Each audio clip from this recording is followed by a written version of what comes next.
imagine a world without electricity?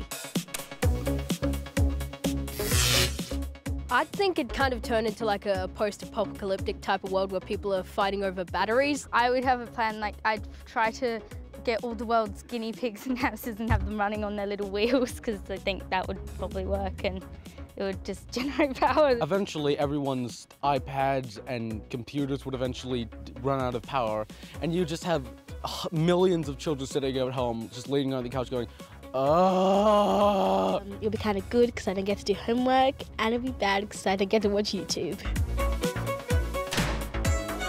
So it's clearly a super important thing to have, but it's the way we go about making that electricity that's causing debate. About 80% of Australia's energy comes from coal. It's mined all around Australia, and we even sell some overseas. But burning fossil fuels like coal releases gases like carbon dioxide into the air, and scientists say that's contributing to climate change. There will be no carbon tax. She said it. So for a long time, Australia's leaders have been debating the best way to reduce those emissions. But unfortunately, it isn't as easy as flicking a switch. There are lots of factors to consider, like the cost of changing over to different energy sources, the effect on big industries and lots of people's jobs, how it might affect the cost of electricity for families, and of course, the main aim of generating power, making sure the lights stay on. Back in 2001, the government decided to aim to make 20% of our power come from renewable sources like wind and solar by 2020. But 2020 isn't so far away now, and we're still about 7% short of that goal. So the government asked this guy, Chief Scientist Alan Finkel, to suggest a plan to get us there.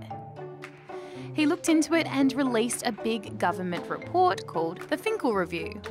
It suggests a few different options, but the one that has most people talking is a clean energy target. A clean energy target would basically be a rule that would force the companies that sell electricity to make sure a set amount of it comes from low polluting or totally clean power sources. It's hoped that would encourage businesses to invest in more of those power sources around Australia, and would probably reduce the amount of coal power in the future by quite a lot. Not everyone's a fan of the clean energy target. The mining industry isn't happy because it would be a big hit to the coal industry, which provides a lot of jobs and makes Australia a lot of money. Some government MPs agree. Some have also argued that under the plan, Australia's power supply might not be as reliable, and that creating more green energy could end up pushing up electricity prices. But others say the target would actually make power cheaper and be a step forward in the fight against climate change. The government still hasn't made a decision about whether it'll bring in the new energy target, and the PM says it'll take some time to work out the best policy. So for now, we'll have to wait and see what Australia's energy future will look like.